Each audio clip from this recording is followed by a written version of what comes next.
Welcome to Lab Life with the Air Force Research Laboratory.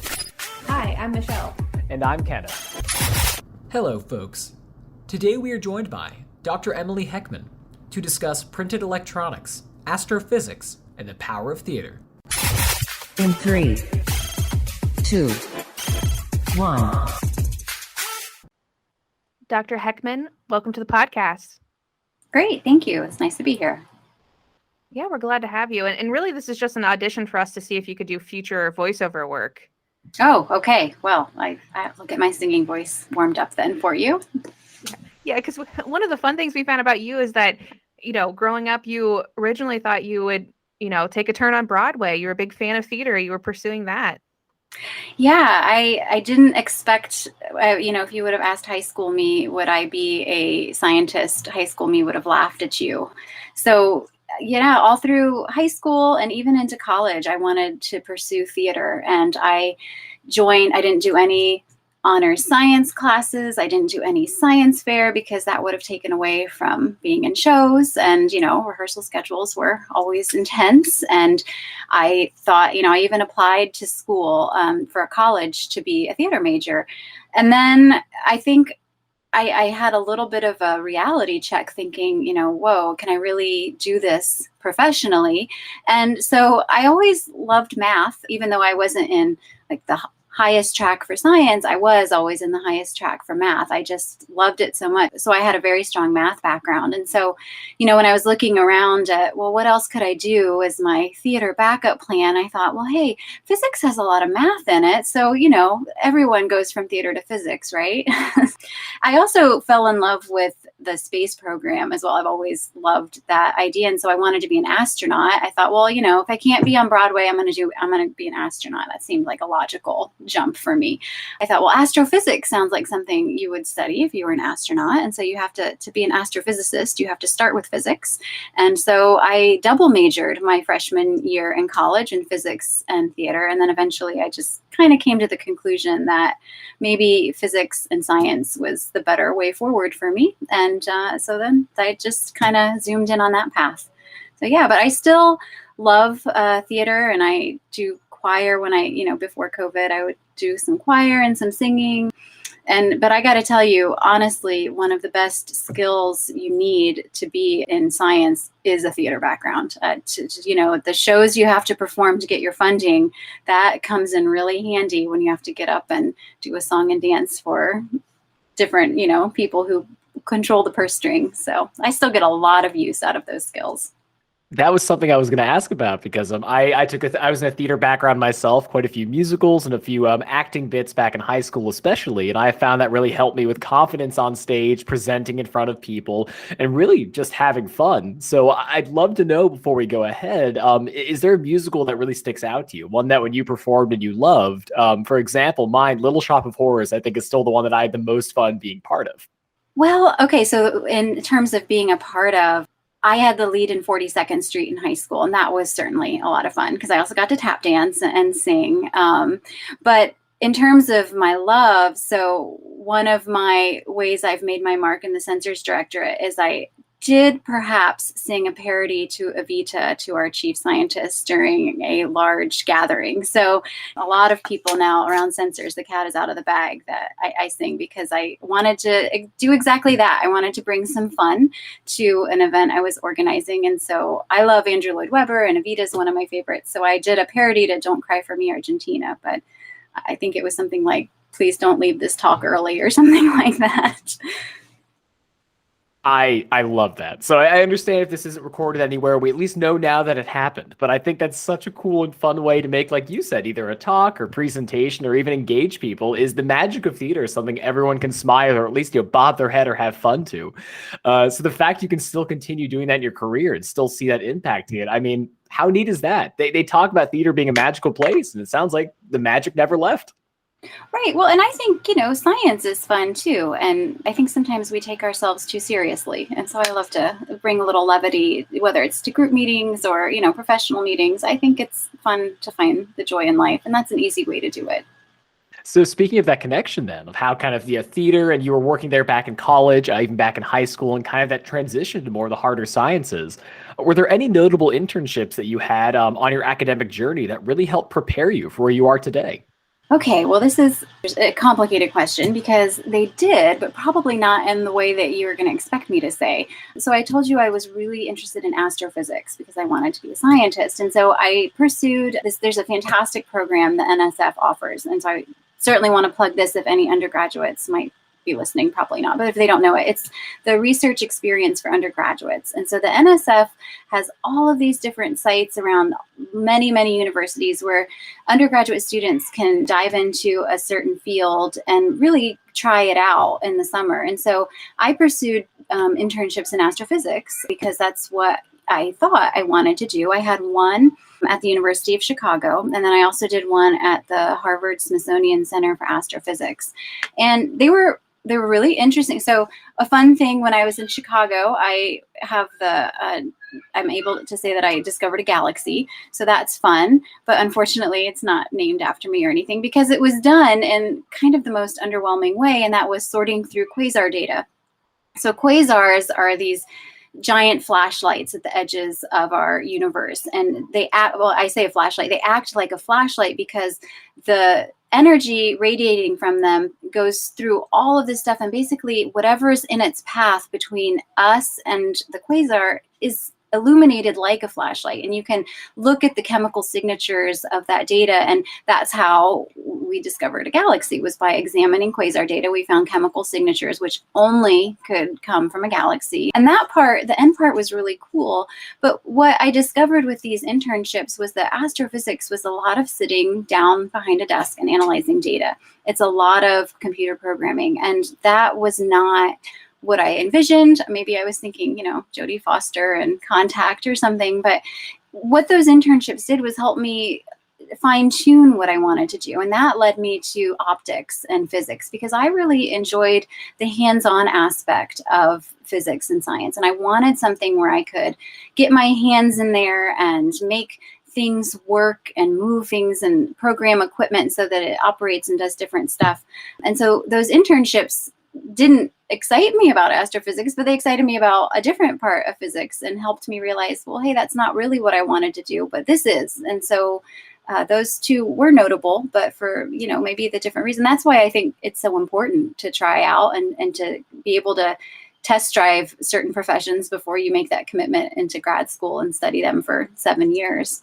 Yeah, certainly. And I think you got the fun fact out of that journey too, that you discovered a galaxy. I don't really know anyone else that's done that. So that's super cool.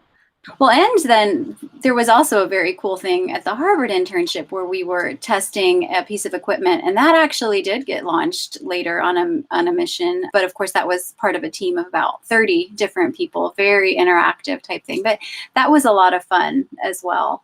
But it also helped me see, like, okay, that's the part that I want to be involved in. I want to have my hands involved in testing stuff.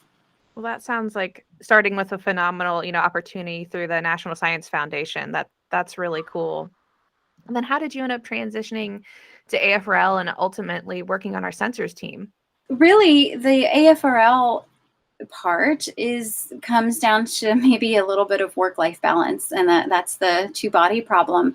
I went to graduate school at the University of Michigan to study applied physics, and that started in 2001.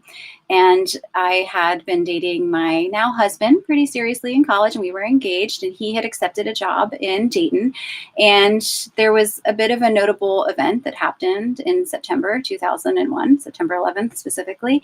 And I found myself realizing, this isn't going to be okay for me. I think for a lot of people, September 11th really focused priorities for people. And I realized my husband, my family, that's very important. And we were going to try to do this, commuting for 5 to 7 years, however long it took me to finish my PhD. And that kind of focused things for me that I needed to reevaluate. So what I did was I stayed at Michigan long enough to get a master's in physics, just to have that under my belt. And then I transferred to the University of Dayton. They have a very strong program in electro-optics. And what drew me to that program in part was knowing I could do my research at AFRL and do my research on base. And even though perhaps UD couldn't compete to the lab facilities at the University of Michigan, which is a top tier research school, the base certainly can, and AFRL certainly can. And so that was really my window into getting into the high quality of research that goes on in AFRL. So I've been affiliated with AFRL then since 2002 when I transferred to UD and started my PhD work, had just some great government support and advisors. So I did my dissertation work exclusively at Wright Pat on base. And so then afterwards, I was able to get a job as a contractor, and then a position in the Sensors Directorate opened up, which was well suited for my background. And so I've been in the Sensors Directorate now since 2009. So now on the AFRL team, what's some of the cool work that you're doing? Well, at AFRL and at the Sensors Directorate, I run a printed electronics laboratory, and we are one of the only comprehensive printed electronics facilities within AFRL in terms of all of our capabilities being under one roof. So let me paint a picture for you and just kind of tell you maybe what printed electronics means. And then I can also give you a visual of what you'd see if you walked into my very cluttered laboratory, but really cool as well. I wish we could show you some photos of that. So I think a lot of people are probably familiar with the term additive manufacturing and 3D printing, and what we do is very closely related to that. But, when I think of the 3D printing, and probably when a lot of people think of that, you might think of the chess piece, the horse head being printed from the bottom up.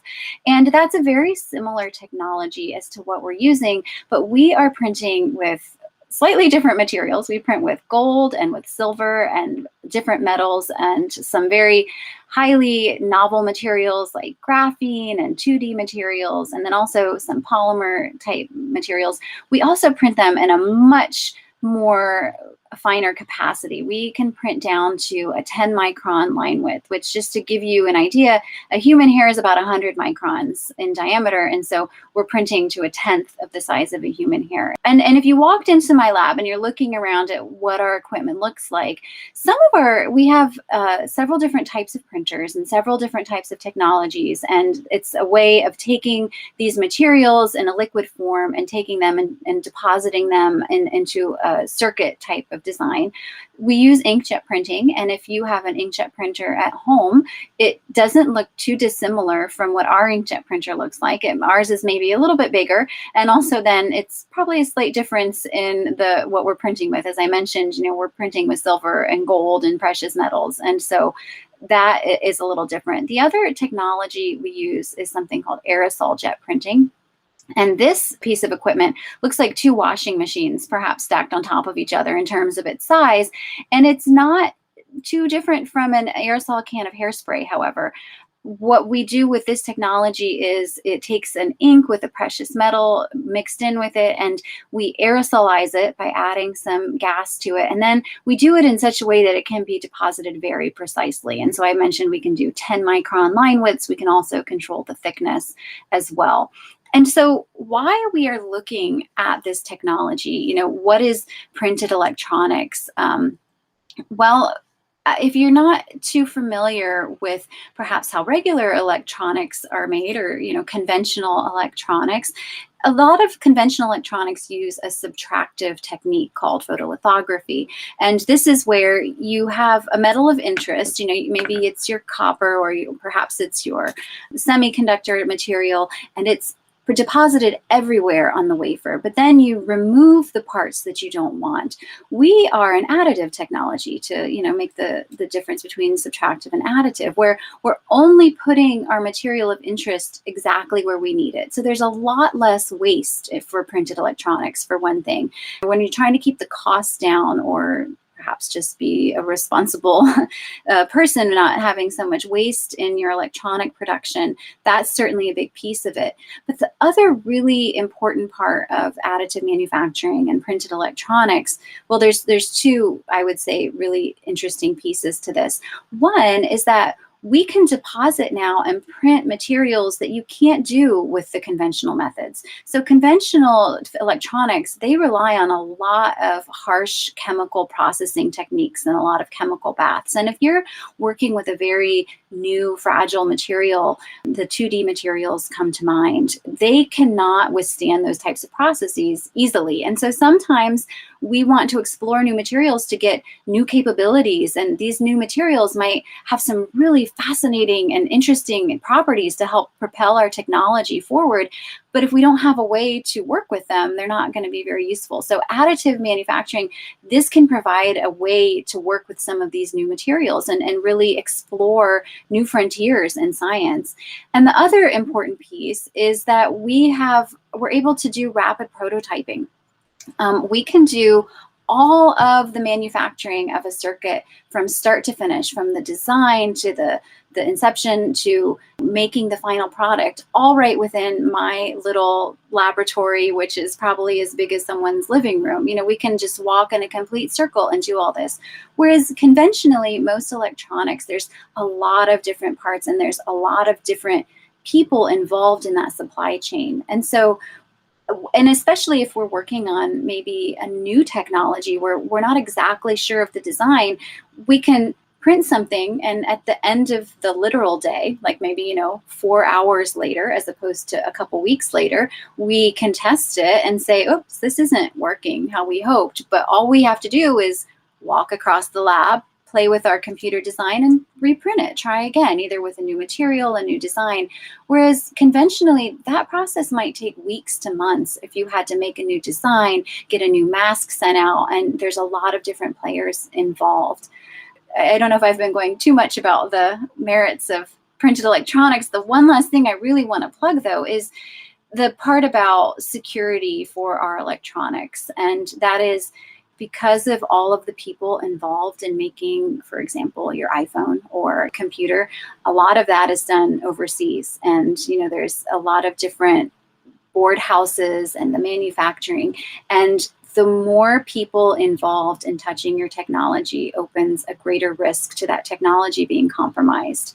And this is not just a problem for the Air Force, although it certainly becomes maybe a life and death problem when you're talking about technology going into Department of Defense systems. But it also is a huge security risk for, just consumers and getting all, our lives are now, for a lot of us, on our iPhones. And if that becomes compromised through a hardware issue, that can really be a problem. So maybe in the future, additive technologies and printed electronics will give us the ability to do more onshore, manufacturing just within the United States. And I was thinking there's some really significant, you mentioned the security concerns, but I think the everyday American right now is being influenced by the chip shortage that we have. And I would imagine that, could 3D printing, is that another way to develop these chips that we hear about that aren't available in our cars or electronics as we go through a global shortage?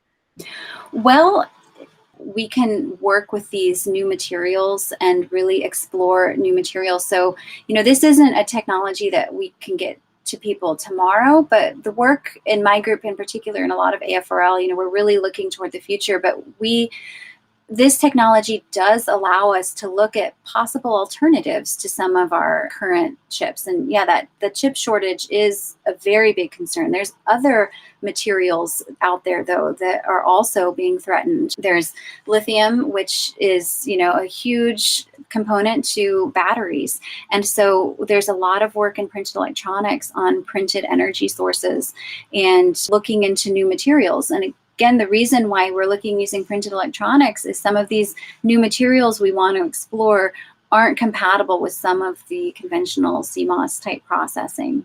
So hopefully, maybe in the future, we can help address some of those issues. So something that I kind of wanted to make sure our viewers were able to clear in their heads as well. So you've talked about both these 2D electronics or these 2D spaces versus 3D. What does that kind of mean, the space of where you're working? Because I'm trying to think of 2D electronics, I think like a sheet of paper or even like a wafer. Is that kind of where you're going for, or is it something different? Okay, well, yeah, let me give you a little example. So let me elaborate, I guess, on the difference between 2D and 3D. We certainly work in 3 dimensions, but the 2D printing for electronics, we're printing some of the electronic components that we print are just lines. And so we aren't working to build up thickness in many cases. However, we do also have access through our partners in Sensor Structure, and we ourselves have many 3D printers as well. I don't want to mislead you. We aren't solely focused on 2D. We also do 3D printing. And there's a very good reason for that. And that is one of the benefits of the 2D printed electronics is that we can print on surface areas that conventional electronics can't get to. Our electronics work great. Your iPhone is pretty much a miracle in your hand, but it's flat and it's hard and it's rigid. And we're starting to get into a little bit of the technology with the OLEDs and the rollable type devices. But really, conventional electronic fabrication is often confined to rigid substrates. And so one of the benefits that additive manufacturing offers for electronics is we can print on curved surfaces, flexible surfaces. And so this opens up a whole design world for electronics that we hadn't considered. So one of the projects that we've done is there's a UAV, and our partners in the Sensors Directorate, they printed the entire nose cone of this UAV. So, the UAV, had a big metal nose on it. They 3D printed the entire thing. And then we took a little chunk of that's maybe 6 inches by 6 inches, a little chunk that was completely, designed to go on the side of this. It was a piece of the nose cone, so it was curved. Our partners are like, what would be really cool is if we could put an antenna on the side of the UAV and not have to take up space on the inside or sticking up. And why would we want to do that? Well, extra things, extra space is extra weight. And so we're always trying to drive down what we often refer to as C-swap. I don't know how much of a term that is used, but it stands for cost, weight, size, and power, or cost, size, weight, and power for you. It depends on how you pronounce it. So we are always looking for the Air Force to try to drive that down, because whether it is a technology that is on one of our airmen, the amount of weight that they carry already is astronomical. So if we can make some technology that lightens their load physically, or if we can lighten the load on a UAV, that gives us a greater range. We can, go farther and do more with the UAV. So this particular project was looking at making an antenna to fit seamlessly on the side of UAV on the skin that it already needed on its, outside skin. So it wouldn't be taking up any extra real estate. We couldn't do it with conventional electronics though, because it was curved. And so we were able to print on this curved surface an antenna. And not only was it an antenna, but it was an active array. It was able to steer a beam and take up a lot less real estate and a lot less size weight, really reduce the footprint that antenna would have taken up otherwise. And the other thing I'd like to mention with that is that we didn't print the chips that were driving that. A lot of what we're doing right now, as I mentioned, conventional electronics is pretty phenomenal. And right now, printed electronics can't compete with those active chips, the brains of an electronic device. So we have a saying in the flexible electronics world, and that is, print what you can, but place what you can't. We are not trying to make everything printed just because it's cool and it's all printed. If there's a tiny little chip, and our chips that we're talking about are millimeters in size. And so we can often embed those on a curved surface or even a flexible surface without losing any of our performance. We will certainly take advantage of that, because at the end of the day, what we are looking to do is just make something that works better, perhaps, or at least as well, but maybe does it more cheaply. We can do it more quickly and with taking up less of a footprint. And what's interesting is you've illustrated a really good point about how these flexible electronics can actually work in the nose of a drone, or even talking about, I mean, I was looking up, the Samsung foldable phones, the fact that we're starting to see some evolution in this technology, that we don't have to stick to just rigid structures when printing, at least. Pun intended, it bends my mind.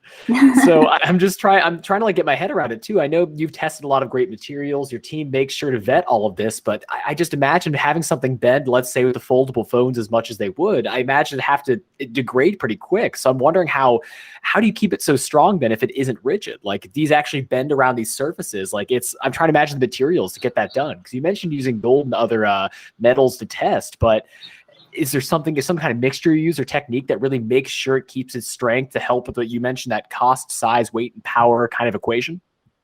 Well, that really drives the heart of some of our group's research is we do have to do a lot of vetting of materials. And so some of the applications, sometimes we use a coating to go over it, but there's always a limit as to how much something can bend. So that is part of our research. And another area that we're looking into are materials for space. And that's because, again, if we can print them, we might be able to print them much more thinner. And if you talk about an area where weight is important and payload is important, space is it. If we can send an antenna up that is, a tenth of the weight of a current antenna, then you can fit 10 times more in that payload. And space real estate is very, very pricey. So we've been working a lot and looking at materials, and this has been in collaboration with our Space Vehicles Directorate and trying to look at that. And so to really make sure if we're looking at a material, we've actually sent materials to the International Space Station to be tested. And there's a fantastic research program called MISSI, and it stands for Materials International Space Station Experiment. And a private company, Alpha Space, will buy real estate on the MISSI. And so these samples go up and they sit on the International Space Station for 6 months or 12 months. And so we've been able to design an experiment, look at materials that we think, we've done a lot of vetting of these materials on Earth, but the real proof in the pudding, so to speak, is are they going to survive in space? And there's a lot of impact considerations. There's considerations. They undergo a lot of vibration just getting to space. And so in my lab, we have a couple just square inches. Real estate is very expensive, as I mentioned. We were able to fit a lot onto those square inches, and we tested them on the RAM and the wake side of the International Space Station to see how these materials were affected by atomic oxygen in particular. And we tested shielding materials as well, because we were pretty sure we can't leave them, unshielded. And so that is a very big part of our research, and that's a very big concern for a lot of people with conventional technologies. We have a lot of data on what works and what works well, and instigating change is difficult. And so we really have to jump through a lot of hoops to try to convince people, hey, you can put this on your UAV. No, you don't want to take a risk with a new part. So that's a very large part of not just my work personally, but the community's work as a whole, is trying to vet our materials and look into those very issues. And I know something so going through all the vetting process, working on these awesome new materials, and really building trust in a lot of this is something we wanted to talk about, because you brought up earlier about the more hands that can touch these products, or more hands that touch a lot of these iPhones, whatever we're building now, there's a chance that something could leak or something could go awry. And so building the lab, you obviously have more control, but people outside of this community may not fully understand that. So how is your team helping build, or really spearheading a lot of the DoD's really boosting in trust of microelectronics for people who may not, maybe kind of antsy about it, if you will? I have to imagine there's something putting forward to be like, hey, you can trust this for these reasons. So we're interested to see how that's being done. Well, that is an avenue that we're trying to look into. It's not necessarily the primary focus of our group, but as I said, we can do all of the manufacturing in our trusted facility. And so that in particular is a big confidence booster. The other aspect to that is that because additive manufacturing and printed electronics can be done at the end of a production, we have the ability to take perhaps parts that we know are trusted and maybe add a little bit of a, security feature on the end tail of that. So now we haven't done a lot of work in that area, but it's something that we've been keeping tabs on and have been exploring to a smaller extent, working with some of that, because the Air Force in particular has a very strong interest in keeping our electronics protected and trusted. Yeah, and I think that was an important aspect to hit on, because I know when you'd mentioned it earlier in our conversation and now, that trust can have an issue surrounding any level of the electronics or any device's life. So to hear that that's something your team's beginning to pivot and even working closer with the DoD, I think is not only important for our viewers to hear, but people curious about the microelectronics or even the bendable, or more of like these foldable and flexible electronics world. So there are people out there making it more secure, and your team is part of that puzzle. Just, a small piece, but we're trying.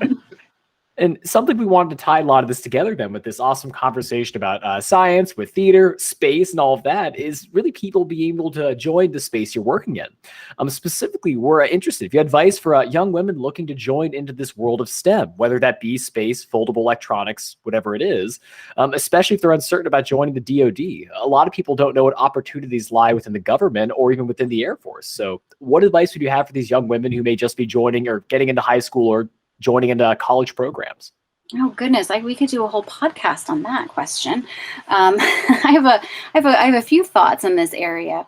Well, let me start just personally. I have 4 children, and they are ages 14 to 3. I have a very busy research life as well. And I think I like to tell people, and some people might not realize within the DoD, is there are many opportunities now to balance work and life a little easier. And some of those, and I've taken advantage of these personally, are job sharing, working part-time, and teleworking. And so I have actually worked part-time ever since the birth of my first child, part-time being 80%, but still it gives me that flexibility to break away and pick up kids from school and still, be an active mom, but then also still be able to have a career that I can be proud of and feel like I'm making a contribution to.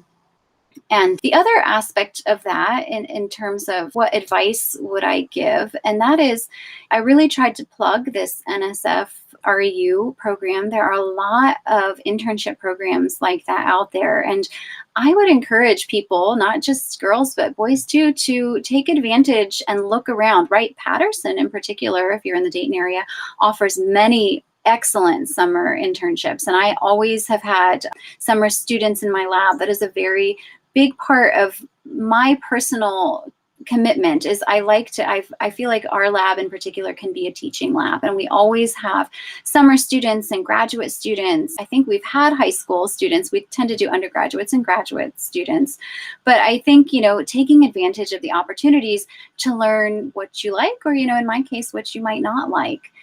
And, I would say don't be afraid to fail, and don't be afraid to try new things. If I hadn't been afraid to jump from theater to physics, I wouldn't be where I am. And you have to be realistic about that. You still have to be able to take the math and that sort of thing.